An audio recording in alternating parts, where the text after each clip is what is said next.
வணக்கம். இந்திய நேரப்படி இரவு 8:30 மணி செய்திகள். முதலில் தலைப்பு செய்திகளை காணலாம். பாகிஸ்தானில் உள்ள பயங்கரவாதிகளை முழுமையாக அழிக்கும் வரை இந்தியா ஓயாது. மத்திய பாதுகாப்புத்துறை அமைச்சர் ராஜ்நாத் சிங் திட்டவட்டம். கல்வி கட்டணத்தை செலுத்தாத திமுக அரசிற்கு அதிமுக பொதுச் செயலாளர் எடப்பாடி பழனிசாமி கண்டனம். அங்கீகரிக்கப்படாத கட்சிகள் நவம்பர் 11ஆம் தேதி முதல் பொது சின்னம் கோரி விண்ணப்பிக்கலாம். தேர்தல் ஆணையம் அறிவிப்பு. பர்கினோவ் பசோவில் பயங்கரவாதிகள் நடத்திய தாக்குதலில் ராணுவ வீரர்கள் உட்பட 200 பேர் உயிரிழப்பு. காசா முனையில் இஸ்ரேல் நடத்திய தாக்குதல் 64 பேர் உயிரிழப்பு. இனி விரிவான செய்திகளை காணலாம். பாகிஸ்தானில் உள்ள பயங்கரவாதிகளை இந்தியா முழுமையாக அழிக்கும் வரை ஓயாது என மத்திய பாதுகாப்புத்துறை அமைச்சர் ராஜ்நாத் சிங் தெரிவித்துள்ளார். காஷ்மீரின் பகல்காம் சுற்றுலா தலத்தில் கடந்த மாதம் 22ஆம் தேதி பயங்கரவாதிகள் நடத்திய தாக்குதலில் 26 பேர் சுட்டுக் கொல்லப்பட்டனர். இதையடுத்து ஆபரேஷன் சிந்தூர் என்ற ராணுவ நடவடிக்கையை இந்தியா தொடங்கியது. இந்த நடவடிக்கையில் இந்திய ராணுவம் வெற்றி பெற்ற நிலையில் குஜராத் மாநிலம் பூஜ் விமானப்படை தளத்தில் வீரர்கள் மத்தியில் மத்திய பாதுகாப்புத்துறை அமைச்சர் ராஜ்நாத் சிங் பேசினார். அப்போது நமது வீரமிக்க வீரர்களை பாராட்ட வந்துள்ளேன். காயமடைந்த நமது வீரர்களின் துணிச்சலுக்கு தலை வணங்குகிறேன். உங்கள் கண்காணிப்பில் கீழ் இந்தியாவின் எல்லைகள் பாதுகாப்பாக உள்ளனர் என்றும் பாகிஸ்தானுக்கு எதிராக வெற்றியின் சின்னம் புஷ் என்றும் தெரிவித்தார்.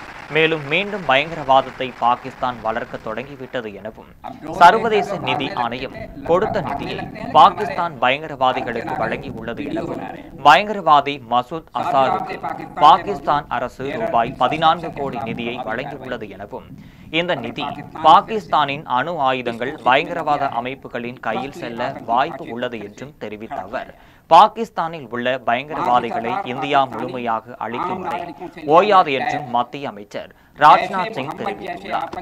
கடந்த 2 ஆண்டுகளாக கல்வி கட்டணத்தை செலுத்தாத திமுக அரசிற்கு அதிமுக பொதுச் செயலாளர் எடப்பாடி பழனிசாமி கண்டனம் தெரிவித்துள்ளார். இது தொடர்பாக அதிமுக பொதுச் செயலாளர் எடப்பாடி பழனிசாமி அறிக்கை வெளியிட்டுள்ளார். அதில் கல்வி உரிமை சட்டத்தின்படி தனியார் பள்ளிகளில் சேர்க்கப்படும் 25% ஏழை எளிய மாணவியரின் கல்வி கட்டணத்தை தமிழ்நாடு அரசே செலுத்தும். அம்மாவின் நல்லாட்சியோடு நடைபெற்ற கழக ஆட்சியில் இத்தொகை முழுமையாகவும் முறையாகவும் செலுத்தப்பட்டு வந்தது என்றும், ஆனால் கடந்த 2 ஆண்டுகளாக ஸ்டாலின் மாடல் திமுக அரசு இந்த தொகையை செலுத்தாமல் அலட்சியம் காட்டி வருவதாக கல்வியாளர்களுக்கும் பெற்றோர்களும் புகார் தெரிவிக்கின்றனர். மேலும் இந்த ஆண்டுக்கான மாணவர் சேர்க்கை இதுவரை துவங்காதது குறித்தும் பதிலளிக்க ஸ்டாலின் மாடல் திமுக அரசிற்கு சென்னை உயர்நீதிமன்றம் உத்தரவிட்டுள்ளது. இந்த நிலையில் உடனடியாக கட்டாய கல்வி உரிமை திட்டத்தை முறையாக செயல்படுத்த வேண்டும் என்றும் ஏழை எளிய மாணவர்கள் மற்றும் பெற்றோர்கள் சார்பில் ஸ்டாலின் மாடல் திமுக அரசை வலியுறுத்துகிறேன் என்று எடப்பாடி பழனிசாமி தெரிவித்துள்ளார். 2026 தமிழ்நாடு சட்டமன்ற தேர்தலில் போட்டியிட அங்கீகரிக்கப்படாத கட்சிகள் நவம்பர் 11ஆம் தேதி முதல் பொது சின்னம் கோரி விண்ணப்பிக்கலாம் என்று தேர்தல் ஆணையம் அறிவித்துள்ளது. தமிழக சட்டசபை தேர்தல் அடுத்த ஆண்டு நடைபெற உள்ளது. தேர்தலுக்கு இன்னும் ஓராண்டை உள்ள நிலையில் அரசியல் களம் சூடுபிடித்துள்ளது. திமுக, அதிமுக, பாஜக, காங்கிரஸ், தேமுதிக, விசிக, மதிமுக, பாமக, தாவேக, நாம் தமிழர் உட்பட பல்வேறு கட்சிகள் தற்போதைய தேர்தல் நடவடிக்கைகளை தொடங்கிவிட்டனர். இந்த நிலையில் 2026 தமிழ்நாடு சட்டமன்ற தேர்தலில் போட்டியிட அங்கீகரிக்கப்படாத கட்சிகள் வரும் நவம்பர் 11ஆம் தேதி முதல் பொது சின்னம் கோரி விண்ணப்பிக்கலாம் என்று இந்திய தேர்தல் ஆணையம் அறிவித்துள்ளது. பீகார், தமிழ்நாடு, மேற்கு வங்காளம், அசாம், கேரளா உட்பட 5 மாநில தேர்தலுக்கு பொது சின்னம் கோரி விண்ணப்பிக்கலாம் என தேர்தல் ஆணையம் தெரிவித்துள்ளது. பர்கினோ பசோவில் பயங்கரவாதிகள் நடத்திய தாக்குதலில் ராணுவ வீரர்கள் உட்பட 200 பேர் உயிரிழந்தனர். மேற்கு ஆப்பிரிக்காவில் அமைந்துள்ள நாடுகளில் ஒன்றான பர்கினோ பசோ நைஜீரியா, மாலி போன்ற நாடுகளை எல்லைகளாக கொண்டுள்ள இந்நாட்டில் கடந்த 2023ஆம் ஆண்டு செப்டம்பர் மாதம் ராணுவ ஆட்சியை கைப்பற்றியது. அதேவேளை அந்நாட்டில் அல்-கொய்தா, IS போன்ற பயங்கரவாத அமைப்புகள் ஆதிக்கம் செலுத்தி வருகின்றனர். இதற்கிடையே பயங்கரவாத அமைப்புகளுக்கு ஆதரவாக சில ஆயுத குழுக்கள் செயல்பட்டு வருகின்றனர். அதேபோல் இராணுவத்திற்கு ஆதரவாக சில ஆயுத குழுக்கள் செயல்பட்டு வருகின்றனர். இந்த நிலையில் அந்நாட்டின் சவும் மாகாணம் டிஜிபா நகரில் அல்-கொய்தா ஆதரவு பெற்ற பயங்கரவாத அமைப்பினர் கடந்த சில நாட்களாக அதிரடி தாக்குதல் நடத்தினர். அந்நகரில் உள்ள இராணுவ தளம் பொதுமக்களை குறிவைத்து இந்த தாக்குதல் நடத்தப்பட்டது. இந்த தாக்குதலில் இராணுவ வீரர்கள் உட்பட 200 பேர் உயிரிழந்தனர். இந்த நிலையில் பயங்கரவாதிகளுக்கும் இராணுவத்திற்கும் இடையே தொடர்ந்து சண்டை நடைபெற்று வருகிறது. காசா முனையில் இஸ்ரேல் நடத்திய தாக்குதலில் 64 பேர் உயிரிழந்தனர் என்று காசா சுகாதார அதிகாரிகள் உறுதி செய்துள்ளனர். இஸ்ரேல் மீது கடந்த 2023ஆம் ஆண்டு அக்டோபர் 7ஆம் தேதி ஹமாஸ் அமைப்பு தாக்குதல் நடத்தியதில் அந்நாடு கடுமையாக பாதிக்கப்பட்டது. ஆயிரக்கணக்கானோர் கொன்று குவித்தும் நூற்றுக்கணக்கானோரை பணைய கைதிகளாக சிறைபிடித்தும் சென்றது. இதற்கு பதிலடியாக காசாவை இலக்காக கொண்டு இஸ்ரேல் தாக்குதல் நடத்தி வருகிறது. எனினும் ஓராண்டிற்கு மேலாக இஸ்ரேல் நடத்திய தாக்குதலில் காசா பகுதியில் 53,000க்கும் மேற்பட்ட பாலஸ்தீனர்கள் உயிரிழந்தனர். 1,00,000க்கும் மேற்பட்டோர் காயமடைந்துள்ளனர். இதனை காசா சுகாதார அதிகாரிகள் உறுதி செய்துள்ளனர். இந்த நிலையில் காசா முனையில் டேர்ல் அல் பலா மற்றும் கான் யூனியன்ஸ் ஆகிய நகரங்களில் புறநகர் பகுதிகளில் நேற்று முதல் இன்று காலை வரை தாக்குதல் நடைபெற்றது. காசா முனை பகுதியில் இஸ்ரேல் இன்று நடத்திய இந்த திடீர் தாக்குதலில் 64 பேர் உயிரிழந்தனர். அவர்களில் 48 பேரின் உடல்கள் இந்தோனேசியா மருத்துவமனைக்கு கொண்டு செல்லப்பட்டனர். மற்ற 16 பேரின் உடல்கள் நாசர் மருத்துவமனைக்கு கொண்டு செல்லப்பட்டனர். 8 மாதங்களில் முடிக்க வேண்டிய பணியை ஓராண்டு கடந்த பின்னரும் பணிகளை முடிக்காமல் அரசிற்கு ரூபாய் பல கோடியை இழப்பு ஏற்படுத்தியதாக கட்டுமான பொறியாளரையும் ஒப்பந்ததாரரையும் அமைச்சர் மனோ தங்கராஜ் கடுமையாக கடிந்து கொண்டார். தஞ்சையில் நாஞ்சிக்கோட்டை ஆவின் மத்திய பண்ணையில் ரூபாய் 4,92,00,000 மதிப்பீட்டில் பால் பண்ணை கட்டுமான பணிகள் நடந்து வருகிறது. இந்த பணியினை பார்வையிட வந்த பால்வளத்துறை அமைச்சர் மனோ தங்கராஜ் கட்டுமான பணிகள் தொடங்கிய நாள், பணிகள் முடிவடையும் காலக்கெடு, ஒப்பந்த தொகை குறித்த பலகையை பார்த்ததும் கோபமடைந்தார். அப்போது 2024ஆம் ஆண்டு ஏப்ரல் மாதம் பணிகள் முடிந்து பயன்பாட்டிற்கு ஒப்படைக்க வேண்டும் என்ற நிலையில் ஓராண்டை கடந்தும் பணிகள் நடைபெறாமல் இருந்ததால் பொறியாளரையும் ஒப்பந்ததாரரையும் அமைச்சர் மனோ தங்கராஜ் கடுமையாக விளாசி எடுத்தார். இதையடுத்து மாவட்ட ஆட்சியரை பார்த்து இவர்களிடம் விளக்கம் கேட்டு நோட்டீஸ் அனுப்புங்கள் என உத்தரவிட்டார். ரத்னகிரியில் அமைந்துள்ள ஸ்ரீ பாலமுருகன் திருக்கோவிலில் 2026இல் தமிழகத்தின் முதலமைச்சராக எடப்பாடி பழனிசாமி வர வேண்டும் என அதிமுகவினர் பிரார்த்தனை செய்து வழிபட்டனர். ராணிப்பேட்டை மாவட்டம் ரத்னகிரியில் அமைந்துள்ள ஸ்ரீ பாலமுருகன் திருக்கோவிலில் அதிமுக பொதுச் செயலாளர் எடப்பாடி பழனிசாமியின் பிறந்த நாளையொட்டி அதிமுக மேற்கு மாவட்ட செயலாளர் SM சுகுமார் தலைமையில் கோவிலில் உள்ள மூலவருக்கு பாலமுருகனுக்கு பால், தயிர், குங்குமம், சந்தனம், ஜவ்வாது, விபூதி உள்ளிட்ட பல்வேறு வாசனை திரவியங்களை கொண்டு சிறப்பு முறையில் அபிஷேக ஆராதனைகள் நடைபெற்றது. அதனைத் தொடர்ந்து வருகின்ற 2026 சட்டமன்ற தேர்தலில் அதிமுக 234 தொகுதிகளிலும் வெற்றி பெற்று மீண்டும் தமிழகத்தின் முதலமைச்சராக எடப்பாடி பழனிசாமி வர வேண்டும் என அதிமுகவினர் சிறப்பு பூஜையில் ஈடுபட்டனர். விழாவில் ஏராளமான பக்தர்கள் கலந்து கொண்டு ஸ்ரீ பாலமுருகனை வழிபாடு செய்தனர். பொள்ளாச்சி ஆழியாறு அணையிலிருந்து பழைய ஆயக்காட்டு பாசனத்திற்கு கோவை மாவட்ட ஆட்சியர் பவன்குமார் மலர் தூவி தண்ணீரை திறந்துவிட்டார். ஆனைமலை பழைய ஆயக்காட்டு பாசனத்தில் முதல் போக சம்பா நெல் சாகுபடிக்கு தண்ணீர் திறக்க வேண்டும் என தமிழக அரசிற்கு விவசாயிகள் கோரிக்கை விடுத்தனர். விவசாயிகளின் கோரிக்கை ஏற்று பழைய ஆயக்காட்டு பாசனத்திற்கு தண்ணீர் திறக்க தமிழக அரசு அரசாணை வெளியிட்டதை அடுத்து ஆழியாறு பழைய ஆயக்காட்டு பாசனத்தில் உள்ள காரைப்பட்டி, பெரிய அணை, பள்ளிவளங்கால், அரியாபுரம், வடக்கலூர் உள்ளிட்ட 5 வாய்க்கால்கள் வழியாக 6,400 ஏக்கர் நிலங்களுக்கு முதல் போக பாசனத்திற்கு தண்ணீர் திறந்துவிடும் நிகழ்ச்சி நடைபெற்றது. நிகழ்ச்சியில் கோவை மாவட்ட ஆட்சியர் பவன்குமார் கலந்து கொண்டு மலர் தூவி ஆழியாறு அணையிலிருந்து இன்று முதல் அக்டோபர் 15ஆம் தேதி வரை 152 நாட்களுக்கு 1,205 மில்லியன் கன அடி வீதம் தண்ணீர் திறந்துவிட்டார். நிகழ்ச்சியில் நீர்வளத்துறை அதிகாரிகள், பொதுப்பணித்துறை அதிகாரிகள், வருவாய்த்துறையினர், விவசாயிகள் பலர் கலந்து கொண்டனர். கன்னியாகுமரி மாவட்டத்தில் கோடை வெயிலின் உச்சத்தால் பாதிக்கப்பட்ட ஒரே கிராமத்தைச் சேர்ந்த 3 பேர் அடுத்தடுத்து உயிரிழந்த சம்பவம் அப்பகுதி மக்களிடையே பெரும் சோகத்தையும் அச்சத்தையும் ஏற்படுத்தியுள்ளது. கன்னியாகுமரி மாவட்டத்தில் கோடை வெயிலின் தாக்கம் உச்சத்தில் உள்ளதால் வெப்பத்தை தாங்க முடியாமல் பொதுமக்கள் அவதிப்பட்டு வருகின்றனர்.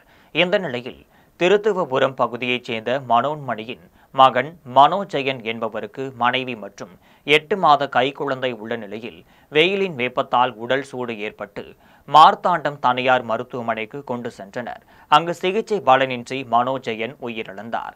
இதேபோன்று திருத்துவபுரம் மடிச்சாலையைச் சேர்ந்த முன்னாள் ராணுவ வீரர் கலைமணி என்பவர் உடல் சூட்டால் அவதிப்பட்டு மார்த்தாண்டம் தனியார் மருத்துவமனையில் சிகிச்சை பெற்று வந்த நிலையில் சிகிச்சை பலனின்றி உயிரிழந்தார். இதேபோன்று வெள்ளச்சி மாவிலை பகுதியைச் சேர்ந்த ஜெகன் என்பவருக்கு மனைவி பிள்ளைகள் உள்ள நிலையில் கடந்த 14ஆம் தேதி உடல் சூட்டால் அவதிப்பட்டு மருத்துவமனைக்கு கொண்டு செல்லும் வழியிலேயே பரிதாபமாக உயிரிழந்தார். கோடை வெயிலின் தாக்கத்தால் பாதிக்கப்பட்டு மார்த்தாண்டம் தனியார் மருத்துவமனைக்கு கொண்டு சென்ற ஒருவரும் சிகிச்சை பெற்று வந்த இருவரும் என 3 பேர் உயிரிழந்த சம்பவம் அப்பகுதி மக்களிடையே பெரும் சோகத்தையும் அச்சத்தையும் ஏற்படுத்தியுள்ளது. சென்னை உயர்நீதிமன்ற மதுரை கிளையின் உத்தரவின்படி இன்று வடக்காடு கிராமத்தில் மாவட்ட ஆட்சியர் அருணா, கோட்டாட்சியர் ஆகியோர் ஆய்வு செய்தனர். புதுக்கோட்டை மாவட்டம் ஆலங்குடி வடக்காடு கிராமத்தில் கடந்த 5ஆம் தேதி இரு தரப்பினருக்கும் இடையே பிரச்சனை ஏற்பட்டு அசம்பாவித சம்பவங்கள் நடைபெற்றன. இதில் இரு தரப்பைச் சேர்ந்த 29 நபர்கள் கைது செய்யப்பட்டுள்ளனர். இந்த நிலையில் இந்த சம்பவம் தொடர்பாக மாவட்ட நிர்வாகம் முறையான நடவடிக்கை எடுக்கவில்லை, மாவட்ட ஆட்சியர் நேரில் சென்று பார்வையிடவில்லை என தெரிவித்து முறையான விசாரணை நடத்த வேண்டும் என சென்னை உயர்நீதிமன்ற மதுரை கிளையில் மனு தாக்கல் செய்யப்பட்டது. மனுவை விசாரித்த நீதிமன்றம் கண்டனம் தெரிவித்ததை அடுத்து மாவட்ட ஆட்சியர் அருணா, கோட்டாட்சியர் ஆகியோர் வடக்காடு கிராமத்திற்கு சென்று பாதிக்கப்பட்ட மக்களை நேரில் சந்தித்து இரு தரப்பினரும் மோதிக்கொண்ட சம்பவத்தில் ஏற்பட்ட இழப்புகள் குறித்தும் அப்பகுதி மக்களிடம் கேட்டறிந்ததோடு ஏற்பட்ட பாதிப்புகளை நேரில் பார்வையிட்டு ஆய்வு செய்தனர். மேலும் அப்பகுதி மக்களிடம் குடிநீர் வசதி உள்ளிட்ட அடிப்படை வசதிகள் குறித்து கேட்டறிந்தனர். மேலும் மக்களின் கோரிக்கை ஏற்று அரசு மதுபானங்களை உடனடியாக அகற்ற நடவடிக்கை எடுக்கப்படும் என மாவட்ட ஆட்சியர் அருணா உறுதியளித்தார். தமிழ்நாட்டில் வெளியான 10ஆம் வகுப்பு பொதுத் தேர்வு முடிவில் ஒட்டஞ்சத்திரம் ஸ்ரீகிருஷ்ணா மெட்ரிக் மேல்நிலைப்பள்ளி மாணவர் 500க்கு 498 மதிப்பெண்கள் பெற்று மாநில அளவில் 2ஆம் இடம் பிடித்து சாதனை படைத்துள்ளார். தமிழகம் முழுவதும் 10ஆம் வகுப்பு பொதுத் தேர்வு முடிவுகள் வெளியான நிலையில் திண்டுக்கல் மாவட்டம் ஒட்டஞ்சத்திரம் அருகே உள்ள தருமத்துப்பட்டி பகுதியைச் சேர்ந்த சந்திரசேகரன் மற்றும் ராணி ஆகிய தம்பதியினரின் மகன் மணிஷ்குமார் என்பவர் 500க்கு 498 மதிப்பெண்கள் பெற்று மாநில அளவில் 2ஆம் இடமும், திண்டுக்கல் மாவட்டத்தில் முதலிடம் பெற்று சாதனை படைத்துள்ளார். மேலும் மணிஷ்குமாரின் தந்தை ஓய்வு பெற்ற ராணுவ வீரர் ஆவார். இவரது தாயார் ராணி ஒட்டஞ்சத்திரம் அருகே கள்ளிமந்தயம் காவல் நிலையத்தில் முதல் நிலை காவலராக பணியாற்றி வருகிறார். நாகையில் பள்ளி வாகனங்களின் தரம் மற்றும் பாதுகாப்பு குறித்து மாவட்ட ஆட்சியர் ஆகாஷ் தலைமையிலான அதிகாரிகள் ஆய்வு செய்தனர். கோடை விடுமுறை முடிந்து பள்ளிகள் ஜூன் மாதத்தில் திறக்கப்பட உள்ள நிலையில் நாகை ஆயுதப்படை மைதானத்தில் பள்ளி வாகனங்களின் தரம் மற்றும் பாதுகாப்பு குறித்த ஆய்வு நடைபெற்றது.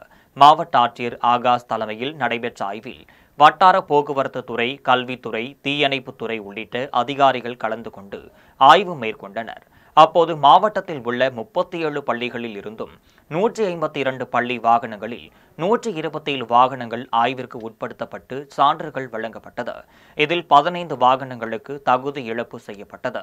அப்போது பள்ளி வாகனங்களில் கண்காணிப்பு கேமராக்கள், GPS கருவிகள், வேக கட்டுப்பாட்டு கருவி, தீயணைப்பு கருவிகள், அவசர கால கதவுகள், படிகட்டுகள், முதலுதவி பெட்டிகள் போன்ற அம்சங்கள் முறையாக வைக்கப்பட்டுள்ளதா என அதிகாரிகள் ஆய்வு செய்தனர். தொடர்ந்து பள்ளி வாகன ஓட்டுநர்களுக்கு கையேடுகளை வழங்கிய ஆட்சியர் ஆகாஷ், உங்கள் குழந்தைகளைப் போல் பள்ளி குழந்தைகளை பாருங்கள் என அறிவுறுத்தினார். இந்த ஆய்வின் போது வட்டார போக்குவரத்து அலுவலர் முருகானந்தம் உள்ளிட்ட பலர் கலந்து கொண்டனர். புதுக்கோட்டை மாவட்டத்தில் சூறைக்காற்றில் சாய்ந்துள்ள வாழை மரங்களையும் பலா மரங்களையும் வேளாண்மை துறையினர் பார்வையிட்டு ஆய்வு செய்து சேதமடைந்துள்ள வாழை மரங்களுக்கு உரிய இழப்பீடு வழங்க வேண்டும் என விவசாயிகள் கோரிக்கை விடுத்துள்ளனர். புதுக்கோட்டை மாவட்டம் ஆலங்குடி, கோவிலூர், கொத்தங்கோட்டை உள்ளிட்ட பகுதிகளில் சூறைக்காற்று, இடி மின்னலுடன் பெய்த கனமழையில் நூற்றுக்கணக்கான வாழை மரங்கள் சாய்ந்ததால் அப்பகுதியில் வாழை மர சாகுபடியில் ஈடுபட்டுள்ள விவசாயிகள் வாழ்வாதாரத்தை இழந்து தவித்து வருகின்றனர். இதேபோன்று அப்பகுதியில் உள்ள பலாமரம் உள்ளிட்ட பல்வேறு வகையான மரங்களும் முறிந்து விழுந்து சேதமடைந்துள்ளது. மேலும் பலத்த காற்று வீசியதால் பல்வேறு பகுதிகளில் மின்கம்பங்கள் சாய்ந்துள்ளது. மின்கம்பிகள் அறுந்து விழுந்துள்ளனர். இந்த நிலையில் காற்றில் சாய்ந்த மின்கம்பங்களையும் அறுந்து விழுந்து மின் ஒயர்களையும் மின் வாரிய ஊழியர்கள் சரி செய்து வருகின்றனர். இந்த நிலையில் சூறைக்காற்றில் சாய்ந்துள்ள வாழை மரங்களையும் பலா மரங்களையும் வேளாண்மை துறையினர் பார்வையிட்டு ஆய்வு செய்தனர். சேதமடைந்துள்ள வாழை மரங்களுக்கு உரிய இழப்பீடு வழங்க வேண்டும் என விவசாயிகள் கோரிக்கை விடுத்துள்ளனர். மயிலாடுதுறையில் கோடை மழை பெய்தபோது இடி விழுந்ததால் சேதமடைந்த மின் விளக்குகளை சீரமைக்க வேண்டும் என நகராட்சி நிர்வாகத்திற்கு அப்பகுதி மக்கள் கோரிக்கை விடுத்துள்ளனர். மயிலாடுதுறை நகராட்சிக்குட்பட்ட பெசன்ட் நகர் அருகே உள்ள அக்கனாங்குளம் நகராட்சியால் புனரமைக்கப்பட்டு பொதுமக்கள் நடைபயிற்சி மேற்கொள்ள ஏதுவாக மின் விளக்குகள் அமைக்கப்பட்டு பொதுமக்கள் பயன்படுத்தி வந்தனர். இந்த நிலையில் நேற்றிரவு பெய்த கோடை மழையின் போது இடி விழுந்ததில் நடைபாதையில் மின் விளக்குகள் சேதமடைந்து ஒயர்கள் அறுந்து விழுந்தது. மேலும் அருகிலிருந்த வீடுகளிலும் டிவி, மின் விளக்கு, மின் விசிறி உள்ளிட்ட மின் சாதன பொருட்களும் சேதமடைந்தது. இந்த நிலையில் இடி தாக்கியதால் பழுதான நடைபாதை மின் விளக்குகளை சீரமைக்க வேண்டும் என நகராட்சி நிர்வாகத்திற்கு அப்பகுதி மக்கள் கோரிக்கை விடுத்துள்ளனர். கோழிக்கோடு மாவட்டம் பெருங்குளம் பகுதியில் பின்புறமாக வந்த லாரி இருசக்கர வாகனத்தில் வந்த பெண் மீது மோதிய விபத்தில் பெண் அதிர்ஷ்டவசமாக உயிர் தப்பினார். கேரள மாநிலம் கோழிக்கோடு மாவட்டம் பெருங்குளம் சாலையில் சென்று கொண்டிருந்த மினி லாரி திடீரென பின்னோக்கி நகர்ந்ததால் லாரியின் பின்னால் வந்த இருசக்கர வாகனம் லாரியின் அடியில் சிக்கியது. இந்த விபத்தில் இருசக்கர வாகனத்தில் வந்த பெண் காயங்களுடன் அதிர்ஷ்டவசமாக உயிர் தப்பினார். இந்த விபத்து குறித்து பதற வைக்கும் சிசிடிவி காட்சிகள் சமூக வலைதளங்களில் வைரலாகி வருகிறது. சிசிடிவி காட்சிகளை அடிப்படையாக கொண்டு காவல்துறையினர் விசாரணை நடத்தி வருகின்றனர். காயமடைந்த பெண் மருத்துவமனையில் அனுமதிக்கப்பட்டு சிகிச்சை பெற்று வருகிறார். வாணியம்பாடி அருகே பாலாற்றில் மணலை கொள்ளையடித்துச் சென்று பாலம் கட்டியதாக கிராம நிர்வாக அலுவலர் அளித்த புகாரின் பேரில் விசாரணை நடத்தாமல் காலம் தாழ்த்தி வந்த உதவி காவல் ஆய்வாளரை தற்காலிக பணியிடம் நீக்கம் செய்து மாவட்ட காவல்துறை கண்காணிப்பாளர் ஸ்ரேயா குப்தா உத்தரவிட்டார். திருப்பத்தூர் மாவட்டம் வாணியம்பாடி அடுத்த அம்பலூர் பகுதியில் பாலாற்றின் குறுக்கே ரூபாய் 27 கோடி மதிப்பீட்டில் பாலாறு உயர்மட்ட பாலம் கட்டும் பணிக்காக கடந்த 2023ஆம் ஆண்டு ஏப்ரல் மாதம் பூமி பூஜை போடப்பட்டு பாலம் கட்டும் பணி தற்போது நடைபெற்று வருகிறது. இந்த நிலையில் பாலாற்றின் குறுக்கே பாலம் கட்டும் பணிக்காக பள்ளம் தோண்டப்பட்ட போது எடுக்கப்பட்ட மணல் ஆற்றில் மலை போல் குவித்து வைக்கப்பட்டது. இதுகுறித்து பாலாற்றில் குவித்து வைத்திருந்த மணலை ஆளும் கட்சியினரின் ஆதரவுடன் மணல் கொள்ளையர்களும் ஒப்பந்ததாரர்களும் கூட்டு சேர்ந்து இரவு நேரங்களில் மணல் கொள்ளையடித்து செல்லப்படுவதாக அம்பலூர் காவல் நிலையத்தில் அம்பலூர் கிராம நிர்வாக அலுவலர் பூபாலன் அளித்த புகாரின் பேரில் காவல்துறையினர் ஜேசிபி பொக்லைன் இயந்திரத்தை பறிமுதல் செய்ததுடன் ஒப்பந்ததாரர் வேலுசாமி மீது வழக்கு பதிவு செய்து விசாரணை மேற்கொண்டனர். இந்த நிலையில் பாலாற்றில் பாலம் கட்டுவதற்காக மணல் கொள்ளையடிக்கப்படுவதாக அளித்த புகாரின் பேரில் நடவடிக்கை எடுக்காத அம்பலூர் காவல் நிலைய உதவி ஆய்வாளர் கண்ணனை தற்காலிக பணி நீக்கம் செய்து திருப்பத்தூர் மாவட்ட காவல்துறை கண்காணிப்பாளர் ஸ்ரேயா குப்தா உத்தரவிட்டார். ஏற்காடு அடுத்த புத்தூர் கிராமத்தில் பெற்றோர் கண்முன்னே அண்ணன் தம்பி இருவரும் துணி வைக்க சென்ற நீரோடையில் தண்ணீரில் மூழ்கி உயிரிழந்த சம்பவம் அப்பகுதியில் பெரும் சோகத்தை ஏற்படுத்தியது. சேலம் மாவட்டம் ஏற்காடு அடுத்த புத்தூர் கிராமத்தில் வசித்து வரும் வெங்கட்ராமன் என்பவர் மனைவி மற்றும் பிள்ளைகள் தீபக், காமேஷ் ஆகியோருடன் வசித்து வருகிறார். இவர்களது பிள்ளைகள் கொம்புத்தூக்கி பகுதியில் செயல்படும் மான்போர்ட் பள்ளியில் தீபக் 10ஆம் வகுப்பும் காமேஷ் 8ஆம் வகுப்பும் படித்து வந்தனர். இந்த நிலையில் தீபக், காமேஷ் ஆகியோரும் தனது பெற்றோர்களுடன் ஏற்காட்டிலிருந்து 10 கிலோமீட்டர் தொலைவில் உள்ள வாணியாறு நீரோடையில் துணிகளை துவைக்க சென்றனர். அப்போது தீபக், காமேஷ் இருவரும் நீரோடையில் நீச்சல் பழகிய போது ஆழமான பகுதிக்கு சென்றதால் நீரில் மூழ்கினர். இவர்களை கண்ட பெற்றோர் காப்பாற்ற முயன்றும் முடியாததால் இருவரும் உயிரிழந்தனர். இதுகுறித்து ஏற்காட்டில் பெற்றோர்கள் தீயணைப்பு நிலையத்திற்கும் காவல் நிலையத்திற்கும் அளித்த தகவலின் பேரில் சம்பவ இடத்திற்கு விரைந்து வந்த தீயணைப்பு வீரர்கள் தீபக், காமேஷ் இருவரின் உடல்களை மீட்டனர். இதையடுத்து காவல்துறையினர் வழக்கு பதிவு செய்து அண்ணன் தம்பி இருவரின் உடல்களையும் கைப்பற்றி பிரேத பரிசோதனைக்காக ஏற்காடு அரசு மருத்துவமனைக்கு அனுப்பி வைத்தனர். சென்னை பழைய வண்ணாரப்பேட்டை பகுதியில் செயல்படும் சென்னை மாநகராட்சி மகளிர் மேல்நிலைப் பள்ளியில் 10ஆம் வகுப்பு பொதுத் தேர்வில் 2ஆம் இடம் பிடித்த மாணவி சோபனாவிற்கு பள்ளியின் ஆசிரியர்கள் பாராட்டு தெரிவித்தனர். சென்னை தண்டையார்பேட்டை அசீஸ் நகர் பகுதியைச் சேர்ந்த ஆதிகேசவன் என்பவர் அதே பகுதியில் நாட்டு மருந்து கடை வைத்து வியாபாரம் செய்து வருகிறார். இவருக்கு மகேஸ்வரி என்ற மனைவியும் சோபனா என்ற மகளும் உள்ளனர். பழைய வண்ணாரப்பேட்டை பகுதியில் சென்னை மாநகராட்சி மகளிர் மேல்நிலைப் பள்ளியில் இவரது மகள் சோபனா 10ஆம் வகுப்பு படித்து வந்தார். 10ஆம் வகுப்பு பொதுத் தேர்வில் தமிழில் 98, ஆங்கிலத்தில் 98, மேக்ஸில் 97, சயின்ஸ் 99, சோசியல் சயின்ஸ் 99 என மொத்தம் 491 மதிப்பெண்கள் எடுத்து மாநகராட்சி அளவில் 2ஆம் இடம் பிடித்து வெற்றி பெற்றுள்ளார். இந்த நிலையில் 2ஆம் இடம் பிடித்துள்ள மாணவி சோபனாவிற்கு பள்ளி தலைமை ஆசிரியர் கோகிலா கிரேஸ், இசபெல்லா மற்றும் உதவி தலைமை ஆசிரியர், பள்ளி ஆசிரியர்கள், மாணவியின் பெற்றோர் ஆகியோர் சால்வை அணிவித்து இனிப்புகள் ஊட்டி பாராட்டினர். இது தொடர்பாக மாணவி சோபனா தெரிவிக்கையில், எல்லாருக்கும் வணக்கம். என்னோட பேர் சோபனா. நான் 10ஆம் வகுப்பு பொதுத் தேர்வில் 491 எடுத்திருக்கேன். கார்பரேஷன் லெவலில் செகண்ட் மார்க்குன்ற பொழுது ரொம்ப பெருமையாக இருக்குது. எங்கள் ஸ்கூலுக்கு பெருமை சேர்த்தது ரொம்ப சந்தோஷமாக இருக்குது. அதுக்கெலாம் காரணம் மெயினாக எங்கள் டீச்சர்ஸ் தான். So thanks for my teachers. And then எங்கள் HMMக்கு ரொம்ப தேங்க்ஸ். பிகாஸ் நிறைய விஷயத்தில் எங்களுக்கு சப்போர்ட்டிவாக இருந்திருக்காங்க. பசங்க படிக்கணும்னு நிறைய உதவியும் பண்ணியிருக்காங்க. ஸ்பெஷல் கிளாஸ் வச்சுருக்காங்க. ஸ்பெஷல் கிளாஸ்க்கு பசங்க எனர்ஜெட்டிக்காக இருக்கணுன்றதுக்காக ஸ்நாக்ஸ் ப்ரொவைட் பண்ணியிருக்காங்க. And thanks for my parents. Because நிறைய கஷ்டப்பட்டு என்னை படிக்க வைக்கிறாங்க. எனக்கு 2 சகோதரர்கள் இருக்காங்க. அவங்களுக்கும் ஃபீஸ் கட்டணும், எனக்கு ஃபீஸ் கட்ட முடியாததுக்காக தான் கார்பரேஷன் ஸ்கூலில் சேர்த்துருக்காங்க. ஃபஸ்ட்டு ப்ரைவேட் ஸ்கூலில் இருந்து தான் நான் மாறினேன். ஆஃப்டர் கொரோனா எங்கள் அப்பா அம்மாவால் ஃபீஸ் கட்ட முடியல, ரொம்ப கஷ்டம். அதுக்கப்புறம் 9th 10th கார்பரேஷன் ஸ்கூலில் படிக்கேன். 9thலேயும் ஸ்கூல் ஃபஸ்ட் வந்ததுக்கு எனக்கு கேஷ் ப்ரைஸ் கொடுத்து ஹெல்ப் பண்ணியிருக்காங்க எங்கள் ஸ்கூலில். ஸோ அவங்களுக்கும் தேங்க்ஸ். அண்ட் தென் 10thலேயும் நிறைய மார்க் எடுத்ததுக்கு ஹெல்ப் பண்ணுவாங்கன்னு ரொம்ப தேங்க்ஸ். நிறைய கஷ்டம். எங்கள் அப்பா இப்போ ஏதாவது ஒரு ஃபெஸ்டிவல் வந்துச்சுன்னா நிறைய இது பண்ணாதான் எங்களுக்கு வருமானமே வரும். எங்கள் அப்பா அம்மாவும் சரி, ஆயுத பூஜை எல்லா நாள்லையுமே எல்லா ஃபெஸ்டிவல்லையுமே நிறைய இது பண்ணுவாங்க. குடியாத்தத்தில் அமைந்துள்ள கெங்கையம்மன் திருக்கோவிலில் நடைபெற்ற சிரசு திருவிழாவில் பக்தர்கள் வீசியதில் மழை போல் குவிந்துள்ள 50 டன் குப்பைகளை ஒரே நாளில் அகற்றிய தூய்மை பணியாளர்களுக்கு பொதுமக்கள் பாராட்டு தெரிவித்தனர். வேலூர் மாவட்டம் குடியாத்தத்தில் அமைந்துள்ள ஸ்ரீ கெங்கையம்மன் திருக்கோவிலில் சிரசு திருவிழாவை காண்பதற்கு பல்வேறு மாவட்டங்களிலிருந்தும் லட்சக்கணக்கான பக்தர்கள் குவிந்தனர். பக்தர்களுக்கு காலை முதல் இரவு வரை நகரின் பல்வேறு இடங்களில் நீர்மோர், அன்னதானம், குடிநீர் உள்ளிட்டவை வழங்கப்பட்டது. திருவிழாவில் பக்தர்கள் பயன்படுத்திய பாக்கு தட்டுகள், பிளாஸ்டிக் தட்டுகள், கப்புகள், குடிநீர் பாட்டில்கள் மற்றும் கூட்ட நெரிசலில் தவிர்க்கவிட்ட காலணிகள் மழை போல் அங்கேயே குவிந்து காணப்பட்டது. இதனைத் தொடர்ந்து நகராட்சி ஆணையாளர் மங்கையக்கரசன் தலைமையில் 2000க்கும் மேற்பட்ட தூய்மை பணியாளர்கள் அதிகாலை முதல் மழை போல் குவிந்துள்ள குப்பைகளை அள்ளும் பணியில் ஈடுபட்டனர். ஒரே நாளில் மழை போல் குவிந்துள்ள 50 டன் குப்பைகள் அள்ளப்பட்டதால் தூய்மை பணியாளர்களுக்கு பொதுமக்கள் பாராட்டு தெரிவித்தனர். குடியாத்த நகர் பகுதியில் 15/5/25 அன்று நடைபெற்ற சிரசு திருவிழாவில் சுமார் 2 லட்சத்துக்கும் மேற்பட்ட பக்தர்கள் கலந்து கொண்டனர்.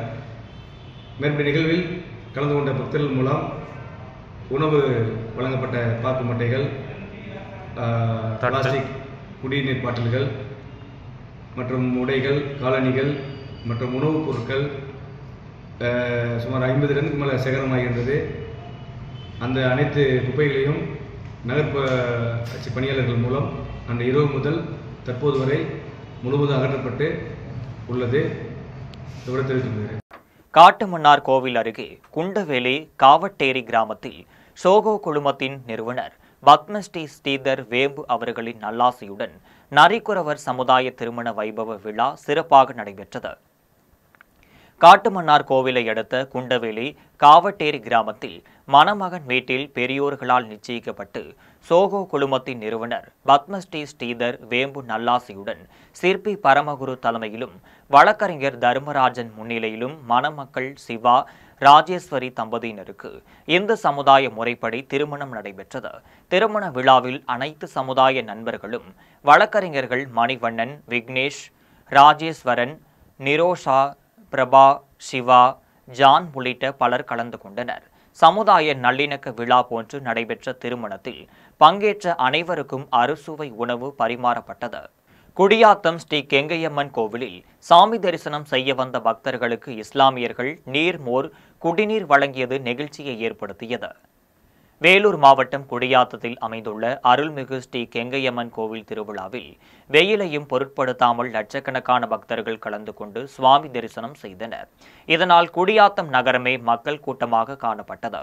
இதற்கிடையே குடியாத்தம் சித்தூர் கேட் பகுதியில் சமூக ஆர்வலர் சுல்தான் மற்றும் ஜமாத் நிர்வாகி அக்பர் ஆகியோர் தலைமையிலான இஸ்லாமியர்கள் பங்கேற்று தண்ணீர் பந்தல் அமைத்து சாமி தரிசனம் செய்ய வந்த பக்தர்களுக்கு நீர்மோர், குடிநீர் பாட்டில்கள், தர்பூசணி உள்ளிட்டவைகளை வழங்கிய சம்பவம் நெகிழ்ச்சியினை ஏற்படுத்தியது. மதங்களை கடந்து அனைவரும் சமம் என்ற நோக்கத்தின் அடிப்படையில் இச்சம்பவம் பக்தர்களிடையே பெரும் மகிழ்ச்சியை ஏற்படுத்தியது. தமிழ்நாடு அரசின் 34 அரசு மருத்துவக் கல்லூரிகளுக்கு அனுமதி ரத்தாகும் என தேசிய மருத்துவ ஆணையம் கூறியுள்ளது வருத்தத்தை அளிக்கிறது என்றும் சென்னை பத்திரிகையாளர் மன்றத்தில் மருத்துவர்கள் சங்கத்தின் பொதுச் செயலாளர் மருத்துவர் ரவீந்திரநாத் தெரிவித்துள்ளார். சென்னை சேப்பாக்கம் பத்திரிகையாளர் மன்றத்தில் சமூக மருத்துவத்திற்கான மருத்துவர்கள் சங்கத்தின் பொதுச் செயலாளர் மருத்துவர் ரவீந்திரநாத் செய்தியாளர்களை சந்தித்து பேசினார். அப்போது பேசிய மருத்துவ ஆணையத்தின் விதிமுறைகளை பின்பற்றாத தமிழ்நாடு அரசின் 34 மருத்துவக் கல்லூரிகளுக்கு விளக்கம் கேட்டு தேசிய மருத்துவ ஆணையம் குறிப்பாணை அனுப்பியுள்ளது என்றும் பேராசிரியர்கள், இணை பேராசிரியர்கள், துணை பேராசிரியர்கள் பற்றாக்குறை உள்ளது எனவும் போதுமான அளவு வருகை பதிவு இல்லாமை, பணியாளர்கள் பற்றாக்குறை, ஆய்வகங்கள் பற்றாக்குறை, அறுவை சிகிச்சைகள் செய்யப்படாமை போன்ற குறைபாடுகள் குறித்தும் தேசிய மருத்துவ ஆணையம் விளக்கம் கேட்டு குறிப்பாணை அனுப்பியுள்ளது என்றும் தெரிவித்துள்ளார். மேலும் தேசிய மருத்துவ ஆணையத்தின் கல்வி வாரிய தலைவர் சுக்லா மீனா மே 7ஆம் தேதி ஒவ்வொரு மருத்துவக் கல்லூரியின் முதல்வருக்கும் 1 வாரத்திற்குள் விளக்கத்தை அளிக்க வேண்டும் என கூறியுள்ளார் என்றும் விளக்கம் அளிக்காவிட்டால் மருத்துவக் கல்வி தரத்தை பராமரித்தல் விதிமுறையில் 2023 அத்தியாயம் 8 படி 1 கோடி ரூபாய் வரை அபராதம் விதிக்கப்படும் எனவும் எச்சரிக்கை விடுத்துள்ளார் என்றும் மருத்துவர் ரவீந்திரநாத் தெரிவித்துள்ளார். சிறுபாக்கம் தாகூர் மெட்ரிக் பள்ளியில் பயின்று சிறந்த மதிப்பெண்கள் எடுத்து சாதனை படைத்த மாணவ மாணவிகள் மற்றும் பெற்றோர்களை பள்ளியின் தாளாளர் சவுந்தரராஜன், முதல்வர் ராஜாமணி ஆகியோர் பள்ளிக்கு அழைத்து சால்வை அணிவித்து கௌரவித்தனர். கடலூர் மாவட்டம் சிறுபாக்கம் தாகூர் மெட்ரிகுலேசன் பள்ளியில் பயின்ற ராசாத்தி, நித்யா, சோபனா என்ற 3 மாணவிகள் 10ஆம் வகுப்பு அரசு பொதுத் தேர்வில் 500க்கு 492 மதிப்பெண்கள் பெற்று சாதனை படைத்துள்ளனர். இதேபோன்று மகாலட்சுமி என்ற மாணவி 489 மதிப்பெண்கள் பெற்று 2ஆம் இடத்தையும், ஜீவா என்ற மாணவன் 487 மதிப்பெண்கள் பெற்று 3ஆம் இடத்தையும் பிடித்து சாதனை படைத்தனர். இந்த நிலையில் பள்ளியின் தாளாளர் சவுந்தரராஜன், முதல்வர் ராஜாமணி ஆகியோர் பொதுத் தேர்வில் சாதனை படைத்த மாணவர்களையும் மாணவர்களின் பெற்றோர்களையும் அழைத்து பொன்னாடை அணிவித்து நினைவு பரிசுகளுடன் இனிப்புகள் வழங்கி பாராட்டினர். அரசு பொதுத் தேர்வில் வெற்றி பெற்று சாதனை படைத்த மாணவர்கள் மதிப்பெண் பெற உறுதுணையாக இருந்த பள்ளி ஆசிரியர்களுக்கு பெற்றோர்களும் நன்றி தெரிவித்தனர். வணக்கம், என்னோட பேர் மகாலட்சுமி. நான் சிறுபாக்கம். இன்னைக்கு அரசு பொதுத் தேர்வு 10ஆம் வகுப்பு, அதில் 489 மார்க் எடுத்து செகண்ட் பிளேஸ் எடுத்திருக்கேன். நான் தாகூர் மெட்ரிகுலேஷன் ஸ்கூலில் படிக்கிறேன். எனக்கு சப்போர்ட் பண்ண டீச்சர்ஸ் எல்லாருக்கும் ரொம்ப தேங்க்ஸ். ஸ்கூல் நிர்வாகத்துக்கு ரொம்ப நன்றி. அதுக்கப்புறம் எனக்கு சப்போர்ட் பண்ண பேரண்ட்ஸ், டீச்சர்ஸ், அதுக்கப்புறம் ஸ்கூல் நிர்வாகம், இதனால தான் என்னால் இந்த மார்க் ஸ்கோர் பண்ண முடிஞ்சது. எல்லாருக்கும் ரொம்ப தேங்க்ஸ். நான் J Shobana, Tagore matriculation school சிறுபாக்கத்தில் படிக்கிறேன். 10th இந்த ஸ்கூலில் நான் படித்தேன். இப்போது 500க்கு 492 எடுத்து ஃபஸ்ட் மார்க் எடுத்திருக்கேன். அது எனக்கு ரொம்ப பெருமையாக இருக்குது. அதுக்கு நாங்கள் காரணம் எங்களோட ஸ்டாஃப் தான், ஆசிரியர்கள். அவங்க ரொம்ப சப்போர்ட்டிவாக இருக்காங்க, எங்களுக்கு ரொம்ப பாசமாக இருக்காங்க. எங்களோட பிரின்சிபல் சாரும் எங்ககிட்ட பாசமாக இருப்பார். எங்கள் ஸ்டாஃப்லாம் ரொம்ப ஃப்ரெண்ட்லியாக இருப்பாங்க எங்கள் கூட. பேரண்ட்ஸும் சரி ரொம்ப இது பண்ண மாட்டாங்க, படின்னு சொல்லி கொஞ்சம் இதுவாக இருப்பாங்க, மீடியமாக இருப்பாங்க. எல்லாருக்கும் நன்றி சொல்லிக்கிறேன். கரூரை அடுத்த மண்மங்கலம் பகுதியில் செயல்படும் SSVM பள்ளியில் 10ஆம் வகுப்பு பொதுத் தேர்வில் மாவட்ட அளவில் முதலிடத்திலும் மாநில அளவில் 2ஆம் இடத்தையும் பிடித்த மாணவ மாணவிகளையும் பெற்றோர்களையும் பள்ளியின் தாளாளர் சுப்பிரமணியன் அழைத்து கௌரவித்தார். கரூரை அடுத்த மண்மங்கலம் பகுதியில் செயல்படும் SSVM பகுதியில் பயின்ற இந்துஜா என்ற மாணவி 500க்கு 498 மதிப்பெண்கள் பெற்று மாவட்ட அளவில் முதலிடமும் மாநில அளவில் 2ஆம் இடம் பெற்று சாதனை படைத்துள்ளார். இதே பள்ளியில் பயின்ற தர்ஷினி ஸ்ரீ என்ற மாணவி 495 மதிப்பெண்கள் பெற்று மாவட்ட அளவில் 2ஆம் இடம் பிடித்தார். இதேபோன்று ஸ்ரீகவி என்ற மாணவி 494 மதிப்பெண்கள் பெற்று மாவட்ட அளவில் 3ஆம் இடத்தை பிடித்துள்ளார். இந்த நிலையில் சாதனை படைத்த மாணவிகளை SSVM மெட்ரிக் ஹையர் சென்ட்ரிக்ஸ் பள்ளியின் தாளாளர் சுப்பிரமணியன் சிறந்த மதிப்பெண்கள் எடுத்த மாணவ மாணவிகளையும் மாணவர்களின் பெற்றோர்களையும் அழைத்து பொன்னாடை அணிவித்து கேடயங்கள் பரிசாக வழங்கி வாழ்த்து தெரிவித்தார். இது தொடர்பாக மாணவிகள் தெரிவிக்கையில், மீண்டும் ஜெம் தலைப்புச் செய்திகள். பாகிஸ்தானில் உள்ள பயங்கரவாதிகளை முழுமையாக அழிக்கும் வரை இந்தியா ஓயாது. மத்திய பாதுகாப்புத்துறை அமைச்சர் ராஜ்நாத் சிங் திட்டவட்டம். கல்வி கட்டணத்தை செலுத்தாத திமுக அரசிற்கு அதிமுக பொதுச் செயலாளர் எடப்பாடி பழனிசாமி கண்டனம். அங்கீகரிக்கப்படாத கட்சிகள் நவம்பர் 11ஆம் தேதி முதல் பொது சின்னம் கோரி விண்ணப்பிக்கலாம். தேர்தல் ஆணையம் அறிவிப்பு. பர்கினோவ் பசோவில் பயங்கரவாதிகள் நடத்திய தாக்குதலில் ராணுவ வீரர்கள் உட்பட 200 பேர் உயிரிழப்பு. காசா முனையில் இஸ்ரேல் நடத்திய தாக்குதல் 64 பேர் உயிரிழப்பு. இத்துடன் ஜெம் செய்திகள் நிறைவடைகின்றன. மீண்டும் செய்திகள் நள்ளிரவு 12 மணிக்கு. உடனுக்குடன் செய்திகளை காண gemlive.tv என்ற இணையதளத்தில் இணைந்திருங்கள். நன்றி, வணக்கம்.